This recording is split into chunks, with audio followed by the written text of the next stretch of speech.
Bonsoir à tous. À la une de ce journal, le gouvernement multiplie les stratégies pour mobiliser les populations dans les régions anglophones afin qu'elles participent à la fête nationale de l'unité.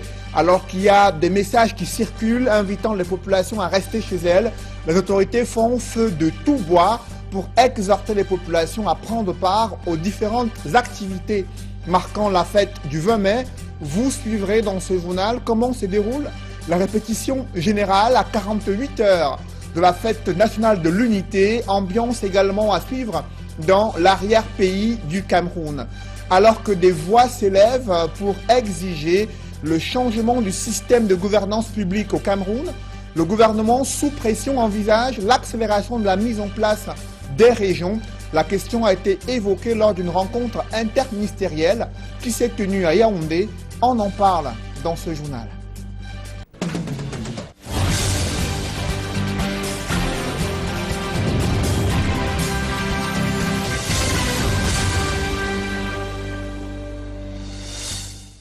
Merci de suivre cette édition complète de l'information sur Equinox Télévision. Ils sont 180 soldats nigérians qui vont illuminer le boulevard du 20 mai dimanche prochain lors de la fête nationale de l'unité. Ils étaient la principale attraction lors des répétitions générales qui se sont déroulées dans la cité capitale. Une occasion pour la haute hiérarchie militaire de peaufiner les derniers réglages lors du défilé militaire très attendu durant cette journée du 20 mai, dimanche prochain. Des précisions avec Emmanuel Diop et Marcelin Gransop. Comme si nous étions le jour J, le boulevard du 20 mai offre un spectacle des grands jours. Tout commence par l'arrivée du président de la République, ou plutôt celui qui a été désigné pour jouer ce rôle le temps de la répétition générale. Accueil par le ministre de la Défense, exécution de l'hymne national, revue des troupes et installation à la tribune officielle. Juste le temps de souffler que voici le chef d'état-major des armées qui donne les premières instructions. Vous allez effectuer 2 passages. Le premier passage sera réservé uniquement aux troupes à pied. Le deuxième passage va concerner l'ensemble du dispositif du défilé. Les hommes dans les carrés doivent rester alignés, aussi bien dans les rangs que dans les colonnes. En marchant, ils doivent garder le corps droit, balancer le bras depuis l'épaule, sans le plier, les doigts réunis, de l'arrière vers l'avant et de l'avant vers l'arrière. Place ensuite à la surprise du chef. C'est le passage du contingent nigérian, invité à prendre part à la grande parade du 20 mai à Yaoundé. C'est la principale attraction de la 46e fête nationale de l'unité. Composée de 180 éléments, la délégation nigériane offre un spectacle alléchant qui en dit long sur la démonstration de force attendue dimanche prochain. Assis à la tribune, le directeur du cabinet civil, mais également plusieurs membres du gouvernement et des officiers généraux savourent cet instant.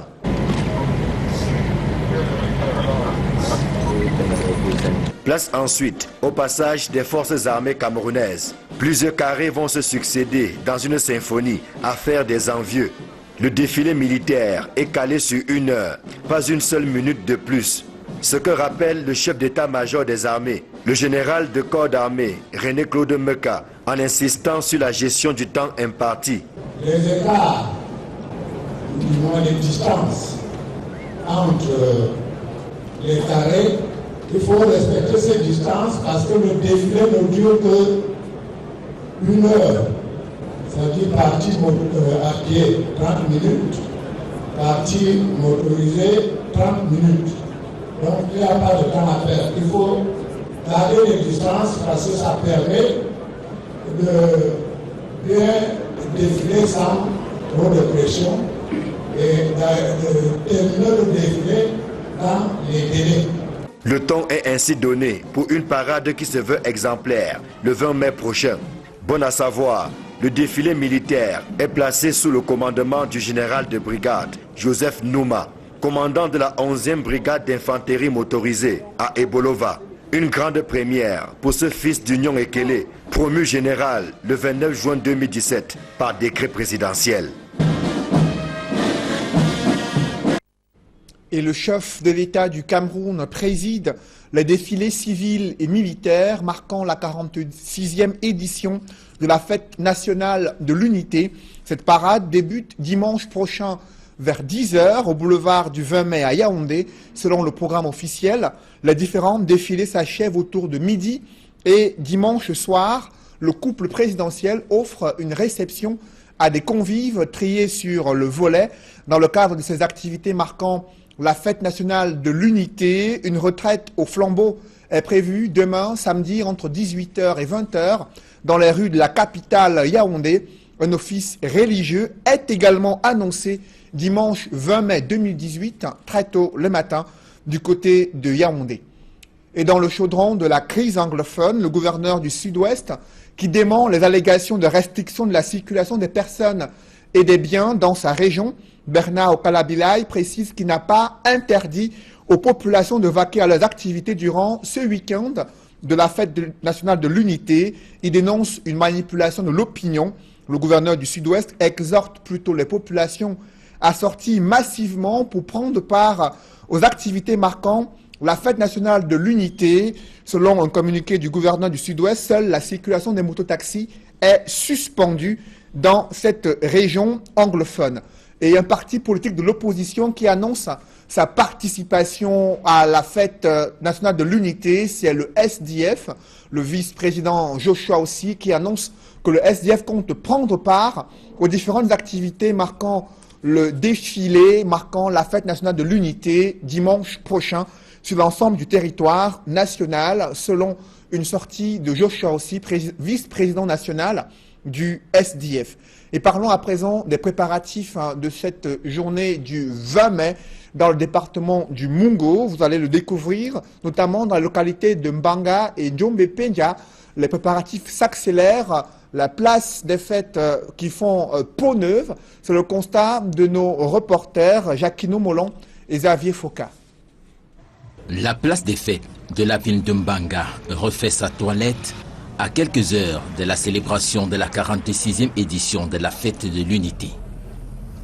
Sous la coordination du capitaine Essanga Bonaventure, établissements scolaires et hommes en tenue ont participé aux dernières répétitions. Ici, tout se passe bien. En Mbanga, les préparatifs vont en bon train. Toutes les décisions sont prises pour qu'il n'y ait pas de trouble. Vous voyez, nous sommes à un jet de pierre de la zone de trouble. Donc il y a de quoi être inquiet. Mais je suis sûr que rien ne va arriver puisque l'autorité administrative de la place a pris toutes les décisions pour que tout se déroule bien. À quelques kilomètres de là, nous sommes en Djombe Penja, où le scénario et le son des préparatifs sont pratiquement les mêmes. À côté de l'enthousiasme des répétitions, les autorités pensent que la ville est un exemple du vivre ensemble. Le vivre ensemble, il est effectif en Djombe Penja. Djombe Penja, c'est d'abord ce Cameroun en miniature côté tendance sociologique. On y retrouve toutes les composantes sociologiques. Un discours qui va dans le même sens que les valeurs prônées par le thème de cette année. Mais la situation sociopolitique actuelle du pays amène certains à émettre des réserves. Le vivre ensemble se fait ressentir, mais il ne faudrait pas ignorer qu'il y a cette situation, il y a un mal profond. On ne peut pas parler d'unité nationale en oubliant nos frères du sud-ouest et du nord-ouest, d'autant plus que c'est des Camerounais. En attendant une résolution effective du problème, écoliers, lycéens et hommes en tenue continuent avec les préparatifs. Une fête nationale de l'unité sur fond de galère dans le département du Mbamekim. La traversée du Natigal est un risque pour les populations qui ne disposent pas de pont sur ce fleuve. Dans une localité à Liguefomo et Monatélé dans le département de la Lequier, l'absence d'eau, d'électricité et l'insuffisance des infrastructures plombe le développement de ces différentes localités de la région du centre. Charles Melingui, Élisée Bogba et Ike Cyril. Alors que se célèbre la fête nationale de l'unité, les populations du département du Bas-Mekim ont plutôt la tête aux difficultés qui minent leur quotidien. Pour avoir une bonne santé, le producteur agro-pastoral, surtout en zone rurale, devrait avoir de l'eau de bonne qualité, devrait avoir de l'électricité, devrait avoir un habitat décent. Pour toucher du doigt ces difficultés, il faut se rendre à Natigal. La traversée du fleuve ici est un véritable calvaire. Lorsque le bac ne fonctionne pas, nous sommes obligés de prendre des pirogues comme vous avez vu tout à l'heure. Que ce soit d'ailleurs par le bac ou que ce soit par la pirogue, la traversée est toujours payante. Le prix à payer varie selon que la traversée se fait sur le bac ou sur la pirogue. Les passagers sortent au bar à Yaoundé pour arriver ici au bord de l'eau. Nous sommes là, on décharge ça, on prend les passagers pour les faire traverser, les frais de traverser à 500.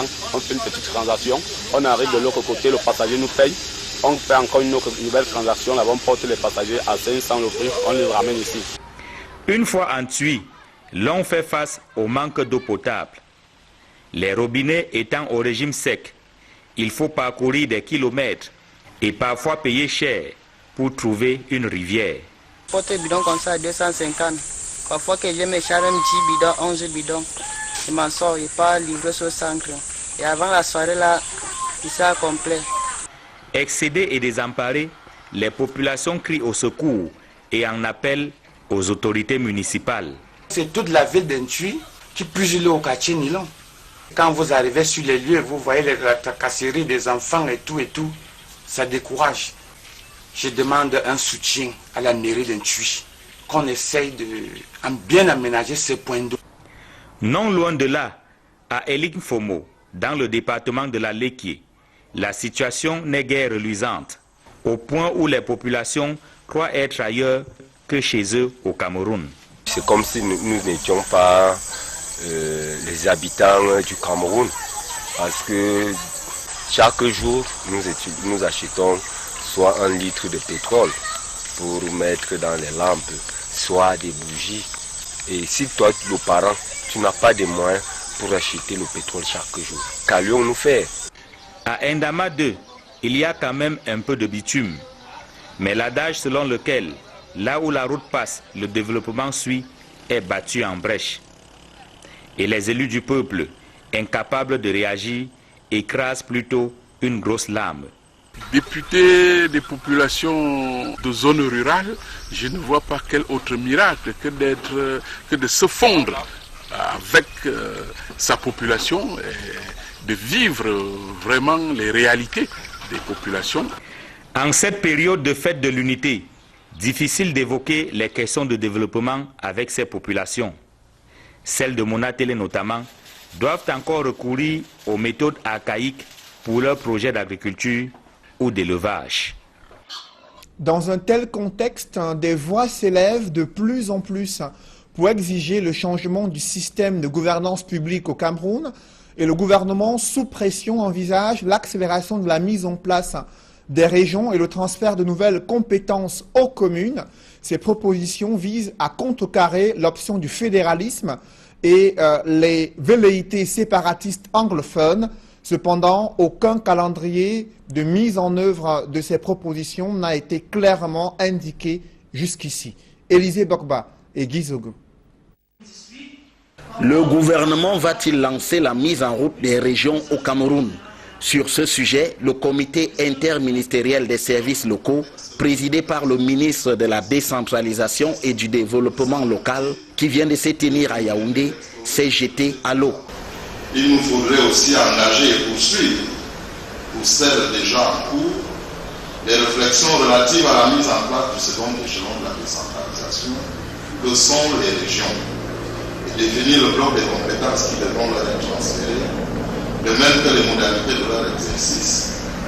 Au cours de ces assises consacrées à la marche de la décentralisation au Cameroun, en battant sa coulpe, le gouvernement suggère aussi de renforcer les pouvoirs des communes qui n'ont cessé de décrier d'être dépourvues en ressources. Il faudrait sans doute procéder au relèvement du niveau de la dotation générale de la décentralisation, notamment dans son volet investissement, ainsi que sa mise à disposition à temps.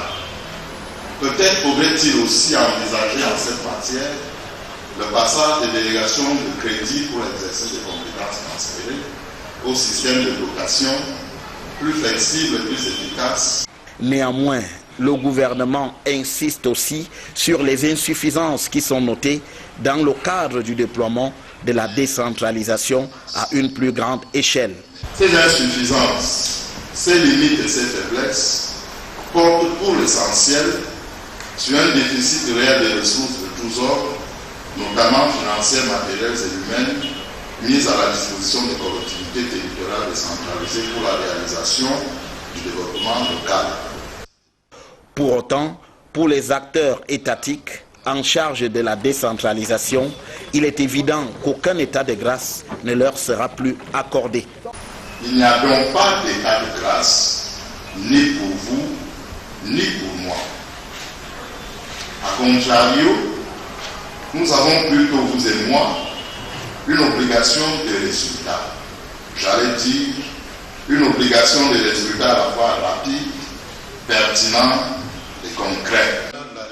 Il reste, comme l'ont rappelé les membres du comité interministériel des services locaux, que le président de la République attend des propositions de leur part au sujet de ce coup de fouet à donner à la décentralisation au Cameroun. Rien ne dépend donc d'eux, mais du bon vouloir du chef de l'État qui aura le dernier mot.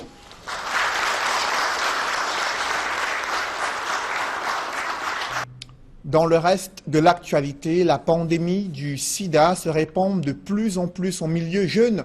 Au Cameroun, regarde la sexualité précoce chez les adolescents. C'est une couche sociale vulnérable à la transmission du VIH-Sida. Le constat a été fait dans la région du littoral et le gouvernement est appelé à changer de stratégie de lutte et de prévention contre cette pandémie. Reportage François Dikoumet et Flavien Valondongo. Les adolescents sexuellement actifs de manière précoce constituent un facteur de propagation du VIH-Sida, surtout à cause de l'ignorance. La sexualité précoce est un grave problème. Nous travaillons avec les pères, les enfants, les adolescents qui sont infectés, qui invitent maintenant leurs camarades de se faire tester. Et c'est pourquoi, quand j'ai parlé des écoles, des établissements scolaires tout à l'heure, cela s'appelle globalement les soins préconceptionnels. À côté des multiples campagnes de dépistage et de sensibilisation menées contre cette pathologie, qui ne cesse de faire des ravages, la prévalence reste inquiétante dans la région du littoral. Le VIH continue à être un problème de santé publique et c'est cela même qui explique pourquoi l'État continue et a donné de nouvelles orientations. Selon les derniers chiffres que nous avons reçus du CNLS, nous sommes encore autour de 3,9% de séropositivité. Cette prévalence n'est pas loin de celle enregistrée sur le plan national. Et c'est suite aux échecs des stratégies de lutte mises en place depuis des années que de nouvelles propositions sont faites pour contrecarrer la maladie. Ce dépistage que l'on veut maintenant rendre plus efficace autour des personnes vivant avec le VIH doit particulièrement s'appuyer sur leurs contacts sexuels et leurs familles et leurs enfants afin d'améliorer la prise en charge de ces populations. La rencontre de Douala permet désormais aux responsables des formations sanitaires d'être mieux outillés pour le suivi des personnes vivant avec le VIH-Sida. Le process, c'est que lorsque vous avez en face de vous un patient que vous connaissez déjà comme infecté par le VIH, vous le considérez comme un cas index. Et à partir de lui, vous faites l'effort d'entrer en contact avec tous ces contacts sexuels, puisque ce n'est pas le sexe que le VIH se transmet, dans la grande majorité des cas, que vous allez alors tester également. Et ceux qui sont identifiés comme infectés par le VIH vont être mis sous traitement antirétroviral. Le VIH-Sida reste un problème majeur de santé publique au Cameroun. Dans la série de reportages consacrés à l'un des fleurons de l'économie turque, nos reporters envoyés spéciaux Gladys Sidier et Séverin Chouban vous invitent à la découverte du voyage à bord de la compagnie Turkish Airlines, mais aussi la carte postale de quelques sites touristiques dans la ville d'Istanbul. Reportage. Pour se rendre à Istanbul, le choix de la compagnie aérienne Turkish Airlines est le plus indiqué. Les passagers se trouvant à Douala rallient la ville de Yaoundé où se fait le départ direct pour Istanbul. C'est un long courrier de plus de 6 heures sans escale.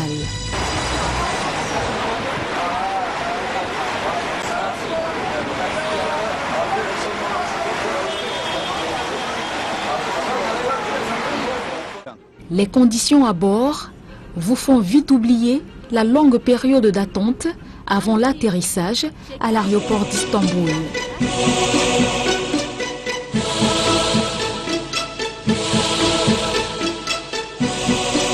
Le service proposé par le personnel de cabine est de qualité, ce qui a valu une récompense à la compagnie aérienne turque. Le site anglophone Foodbiz, dédié à la bonne cuisine, a classé Turkish Airlines en tête des 5 meilleures compagnies qui proposent les meilleurs plateaux repas. La restauration à bord permet de déguster des plats inspirés de la culture ottomane.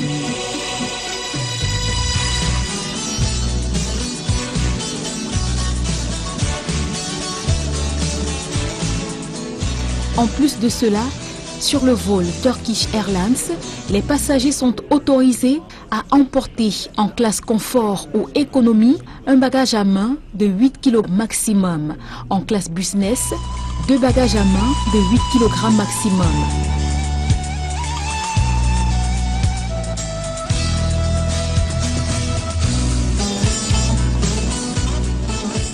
Les enfants de moins de 2 ans qui voyagent avec leurs parents peuvent aussi emporter un bagage à main. Pour les bagages en soute concernant les vols internationaux, en business class, 30 kg, en classe confort 20 kg et en classe éco 20 kg. Après des heures de vol, atterrissage à l'aéroport Atatürk d'Istanbul.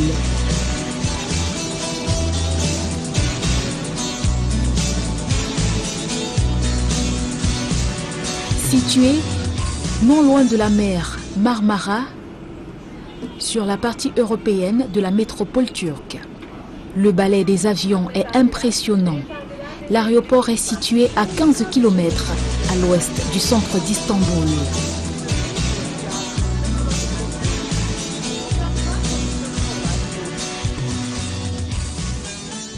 Istanbul est avant tout une ville mélange. Il y fait bon vivre. L'activité touristique favorise la création de petits commerces. Mais, oui, mais, bueno, bonito, barato, quieres, 3 liras. Ils sont nombreux à se regrouper aux abords des sites touristiques pour proposer des variétés locales. Ils s'expriment en turc et très peu d'entre eux parlent couramment anglais. Mais on réussit tout de même à déconstruire ces barrières linguistiques. You come to my country, welcome to my country. Have a nice day. Les spécialités locales qui sont proposées sont très appréciées. La cuisine turque, riche en pâtes, viande, poissons, légumes et desserts. Les footballeurs camerounais qui évoluent ou ayant évolué dans le championnat turc sont adulés. Ici, à l'instar de Samuel Eto'o, Webo ou encore Vincent Aboubakar.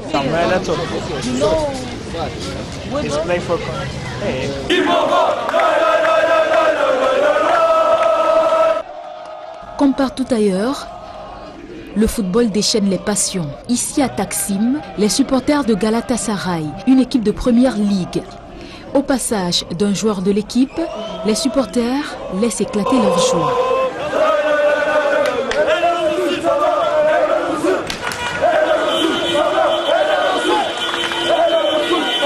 La bière locale coule à flot dans ces coins chauds. Istanbul est aussi devenue au fil des années une destination commerciale. De nombreux commerçants à travers le monde s'y rendent pour faire des achats. Les lieux les plus prisés pour cela sont les malls, des sortes d'hypermarchés ou encore le grand bazar d'Istanbul avec de milliers de boutiques qui jonchent les différentes rues. De manière générale, la vie est bien accessible à Istanbul. La population locale est très conviviale.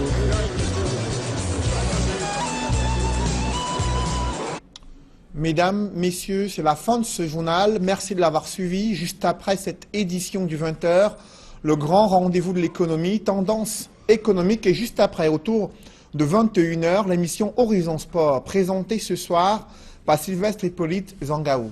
Je vous souhaite une bonne soirée sur cette même antenne.